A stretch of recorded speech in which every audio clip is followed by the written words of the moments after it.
Outlet पर होगा आपके सारे फिजिक्स के इंस्टीट्यूट मैथ्स का सफाया। बस अपने फोन से क्वेश्चन की फोटो खींचो, क्रॉप करो और तुरंत वीडियो सोल्यूशन पाओ। डाउनलोड कीजिए डाउटनेट ऐप अभी या फिर व्हाट्सएप कीजिए अपने डाउट्स 8 400 400 400 पर। अब मेरे को जो एक क्वेश्चन गिवन है वो कहता है कि x मिलीलीटर ऑफ H2 जो गैस है वो इफ्यूज़ करती है through a hole in a container in 5 seconds. ठीक है, तो कहता है कि the time taken for effusion of the same volume of the gas specified below under identical conditions is. ठीक है, और हमें क्या दिया गया था, 4 ऑप्शंस दिए गए थे। ठीक है, तो अब हमें ये पता है ग्राहम्स लॉ से कि जो मेरे पास रेट ऑफ डिफ्यूजन होता है वो प्रोपोर्शनल होता है 1/√ऑफ मॉलिकुलर वेट के, राइट, मॉलिकुलर वेट गैस का। तो अभी रेट ऑफ डिफ्यूजन जो है वो इन्वर्सली प्रोपोर्शनल है रूट ऑफ मॉलिकुलर मास के। तो जो मेरे पास टाइम होगा, जो मेरे को पता है कि वो होता है इक्वल टू 1/रेट, तो मेरे पास जो टाइम होगा वो प्रोपोर्शनल होगा √ऑफ मॉलिकुलर मास के, राइट। बिकॉज देखो यहाँ पे मैंने क्या किया, मेरे को ये पता है कि T is equal to 1/r, it implies R is equal to 1/T। तो मैंने क्या किया, 1/T यहाँ पे पुट कर दिया, और दोनों जो है T और M दोनों पॉजिटिव क्वांटिटीज हैं, इसीलिए जो टाइम टेकन है वो प्रोपोर्शनल हो गया मॉलिकुलर वेट के √ के। ठीक है, तो अब मेरे पास T1/T2, यहाँ पे जो T1 है वो गैस 1 को रिप्रेजेंट करता है जो कि हमें हाइड्रोजन गिवन है, और वैसे ही जो मेरे पास T2 है वो मेरे को दूसरी गैस को रिप्रेजेंट करेगा जो मेरे पास ये 4 गैसेस गिवन है। मैं ऑप्शन बाय ऑप्शन सभी को चेक करूंगी। So T1/T2 is equal to √ऑफ M1 जो कि मॉलिकुलर मास है गैस 1 का, √ऑफ मॉलिकुलर मास ऑफ गैस 2।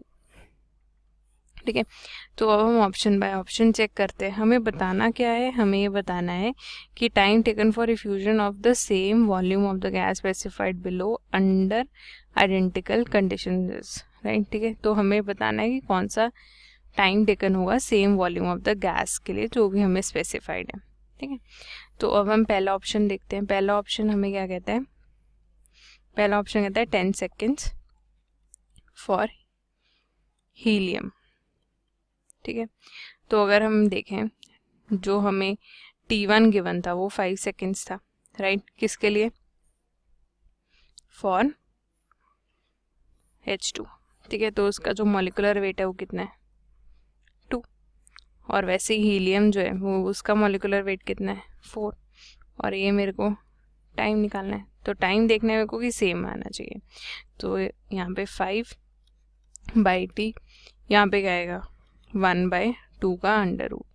तो मैं यहाँ से T जो है वो वर्कआउट करूँगी, और जब मैं यहाँ से T को वर्कआउट करती हूँ तो T मेरे पास इक्वल नहीं आता। फिर हम देखते हैं बी पार्ट। बी पार्ट हमें क्या कहता है, बी पार्ट हमें कहता है 20 seconds for oxygen, 20 seconds for oxygen. तो उसी में पुट किया मैंने T1/T2 equal to √of M1/M2 में। ठीक है, तो मेरे को T1 गिवन था 5, T2 मेरे को ये बोल रहा है 20। ठीक है, और यहाँ पे इक्वल जो है मॉलिकुलर मास ऑफ जो मेरे पास हाइड्रोजन है वो है 2, और मेरे पास जो मॉलिकुलर मास ऑफ ऑक्सीजन है वो है √32। तो जब मैं ये रेशियोज को कैलकुलेट करूँगी तो ये दोनों इक्वल आते हैं। इट मीन्स हमारे पास ये जो ऑप्शन था वो करेक्ट था। ठीक है, पर फिर हम आगे भी ऑप्शंस देख लेते हैं। सी ऑप्शन कहता है 25 सेकेंड CO, 25 सेकेंड्स CO।